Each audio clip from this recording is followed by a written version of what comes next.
हाँ तो दोस्तों, आज बात करेंगे हम लोग बिहार चुनाव के चर्चा के बारे में। पूरे विस्तार में जानेंगे कि बिहार में एक्चुअल में हुआ क्या है, और पूरे चुनावी मुद्दे को लेकर, चीज़ों को लेकर देखेंगे कि बिहार में सारी चीज़ों को लेकर कि क्या क्या हुआ है और कैसे कैसे हुआ है। अब बिहार में क्या अगली रणनीति बनेगी, किस चीज़ों को लेकर। कुछ चीज़ें हैं बिहार के ऊपर जिस चीज़ को हम लोग पूरा देखेंगे और बात करेंगे अगले बिहार के चीज़ों को लेकर। जैसे कि बिहार चुनाव 2025 जो ये हुआ है, हाँ, इसमें एनडीए का देखो लैंडस्लाइड हो गया। ठीक है, ये देख लो, विपक्ष का पता नहीं है। समझ रहे हो, विपक्ष को पतन ही कर दिए ये लोग एक तरह से। आप बीजेपी को देख लो, जेडीयू को देख लो, दोनों ने मिल के एक तरह से ये चीज़ें ख़त्म हो गई हैं। दूसरी चीज़, एक और मुद्दा ये देखेंगे हम लोग कि बिहार में क्या अगला चुनाव 2025 में मतलब जो है ये, इसका विश्लेषण करेंगे कि क्या हुआ है बिहार चुनाव में, सारी चीज़ों को।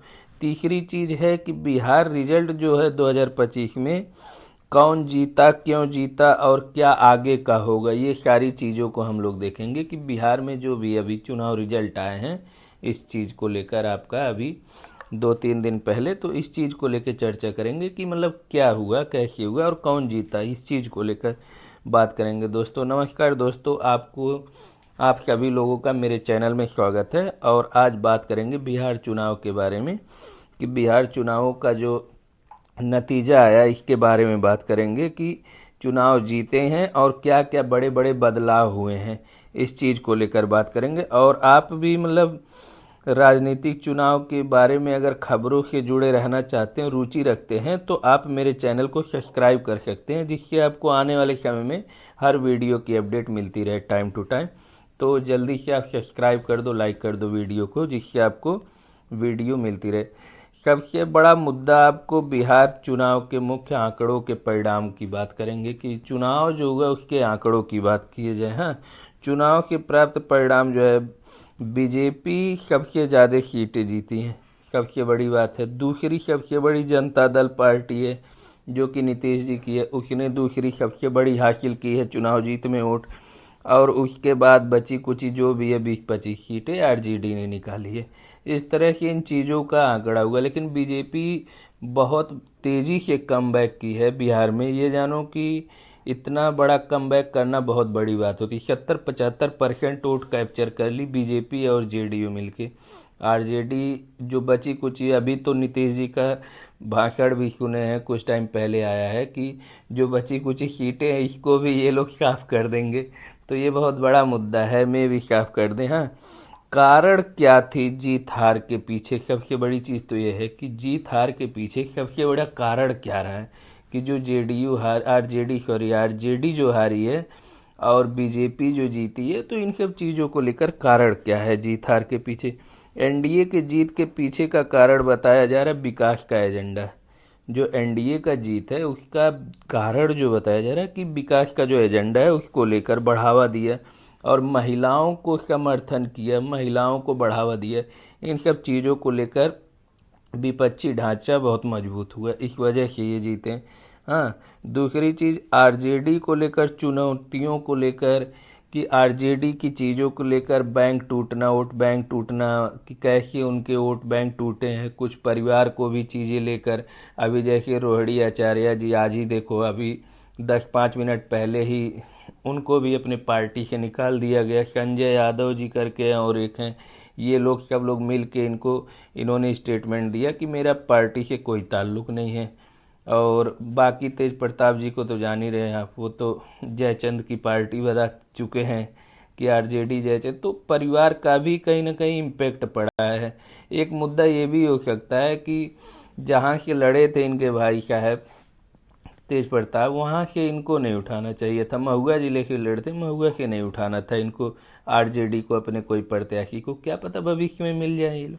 तो ये सब चीज़ें मुद्दे तो हैं। दूसरी चीज़ ये भी बोलेंगे कि आगे का क्या ये लोग प्लानिंग कर रहे हैं कि अब अगले कदम में सरकार का गठन, मंत्रिमंडल का गठन होगा, बदलाव क्या किए जाएंगे, ये सब चीज़ें। उसके बाद क्या विपक्ष खुद को फिर से तैयार करेगा, ये भी सबसे बड़ा मुद्दा है कि जो विपक्ष हारी है, हाँ, लालू जी की पार्टी जो हारी है, आरजेडी हारी है, तो क्या ये फिर से तैयार हो पाएगी अपने आप को?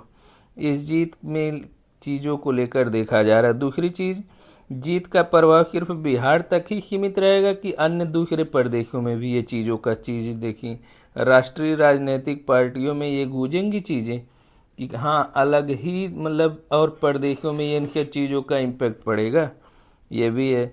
उसके बाद और चीज़ों को देखते हैं तो दोस्तों आपका क्या विचार है इस पे, ये भी मैटर करता है। इस जीत से बिहार की राजनीति में बदलाव आएगा कि नहीं आएगा, इन सब चीज़ों के बारे में आप कमेंट में मुझे ज़रूर बताइएगा कि अगर बिहार में अगर बीजेपी और जेडीयू की जो जीत हुई है मिल के जीते हैं तो इससे क्या बिहार में कोई फ़र्क आ रहा है कि नहीं आ रहा है, बदलाव होना चाहिए कि नहीं होना चाहिए, ये भी एक इम्पैक्ट डालता है। कई सारी चीज़ें आप इस चीज़ों को लेकर देख सकते हो आप। और बिहार से जुड़ी चीज़ें अभी जो चुनाव हुआ, कुछ सीटें जैसे केसारी लाल हारे हैं तो उनकी भी चीज़ें हैं, ठीक है उनका कहना सही था, लेकिन कुछ चीज़ों को लेकर मंदिर मस्जिद को लेकर विवाद में आए कि मंदिर के जगह पे हॉस्पिटल बना दो, ये कर दो वो कर दो, ऐसे कर दो वैसे कर दो। ठीक है अपने मुद्दे को रखो, गलत नहीं है, चीज़ें सही है, सब चीज़ों को अपने हिसाब से रखी जाती है, ना कि किसी धर्म जात मजहब को लेके आप विरोध करो, ये सब चीज़ें हैं। दूसरी चीज़ तेज प्रताप यादव जी जो हैं उनकी चीज़ों को लेकर उनका हारना थोड़ा सा मुझे भी खला कि ठीक है लड़के ने भाई पूरी पार्टी छोड़ दी।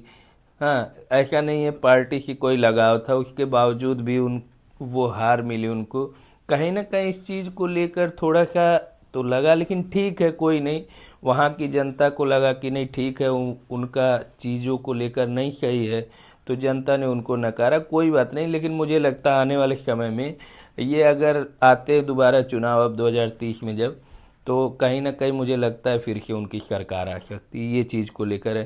खैर हमें ये भी लग रहा है थोड़ा सा कि तेज प्रताप क्या पता बीजेपी में भी जा सकते हैं, जिस तरह के रवि किशन जी का और तेज प्रताप जी का मिलन हुआ है दोनों का कई बार एयरपोर्टों वगैरह पे, तो इससे साठ गांठ मिल रही है चीज़ों को लेकर।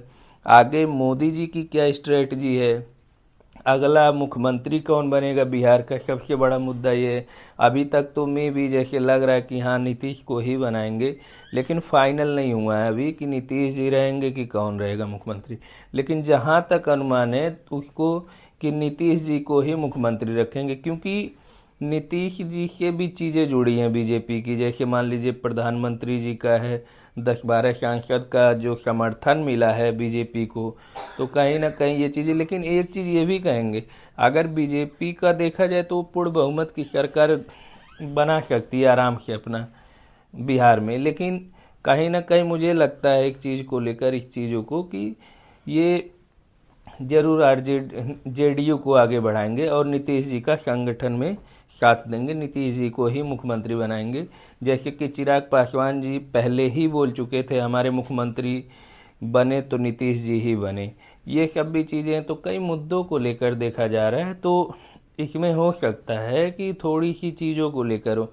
लेकिन सबसे बड़ी चीज़ें ये हैं बिहार में कि अगला कदम क्या मंत्रिमंडल में कुछ चेंजेस होंगे, क्या मंत्री लोग की बैठक होगी, थोड़ी सी दिलचस्पी वाली बात ये करेंगे, जैसे कि आनंद सिंह देख रहे हो आप, मिठाइयाँ वगैरह रसगुल्ले वगैरह बनवा के रेडी कर दिए थे, उनको फुल कॉन्फिडेंस था कि जीतेंगे हम ही।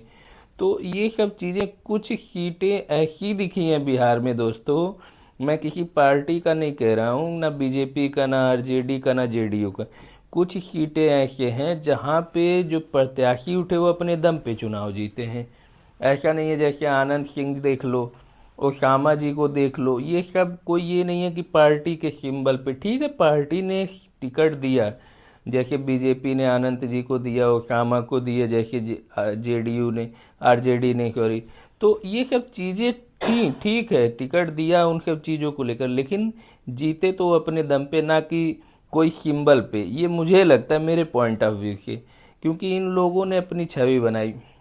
हमें लगता है कहीं ना कहीं केसारी लाल यादव भी चुनाव जीत गए होते, लेकिन इनके बयान को लेकर मीडिया में इतने हाईलाइटेड हो गए ये कि हमें लगता है इस वजह से जनता ने इनको इनका आईना दिखा दिया कि हाँ भैया आप इस लायक हो नहीं, आप जो इतने अभी बयान दे रहे हो इन सब चीज़, इसके पीछे थोड़ा सा ये भी लग रहा है कि जैसे निरहुआ हो गए आपके रवि किशन हो गए और कई लोग बड़े बड़े जो बीजेपी के प्रचारक, स्टार प्रचारक पवन सिंह हो गए, ये सब मिल के मनोज तिवारी हो गए, ये सब मिल को इनको फ्रस्ट्रेट कर दिए मुझे लगता है।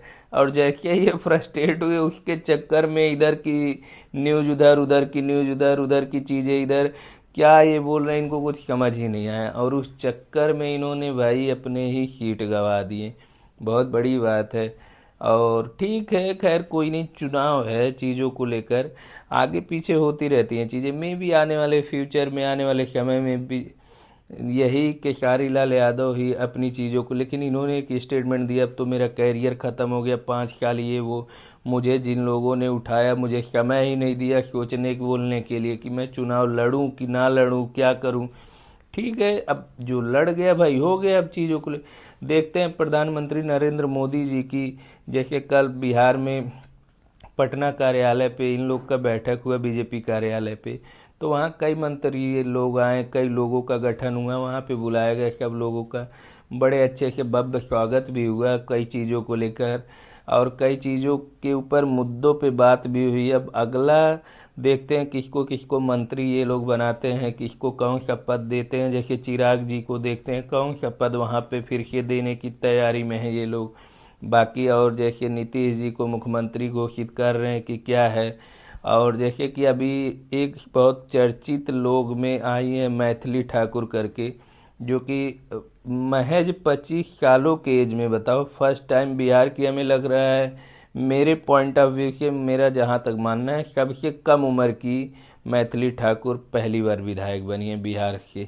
इतने कम उम्र में कोई विधायक बना नहीं शायद बिहार के, जहाँ तक मेरा मानना है दोस्तों। मेरी टीम ने तो खैर इतनी ही जो रिसर्च की है उसके ऊपर मैं बता रहा हूँ कि मतलब जो है पहली बार इतने कम उम्र में उन्होंने विधायक जीता। तो ऐसे कई नए नए चेहरे भी जुड़े हैं, ऐसा नहीं है कि नए नए लोग आए इसी चक्कर में नए नए लोगों को जोड़ा। यहाँ पे सबसे बड़ा मुद्दा बना कई लोगों को लेकर, लेकिन रैलियाँ भी बीजेपी ताबड़तोड़ की, जैसे हमारे योगी जी यूपी से बिहार गए चुनाव रैली करने, अप्पू टप्पू गप्पू करके कई चीज़ों को लेकर इन लोगों ने बगल वाले के ऊपर निशाना साधा और उनको ऐसा वैसा दिखाया चीज़ों को लेकर कि हाँ चुनाव में ये है ऐसे वैसे। अब इसमें तो राहुल गांधी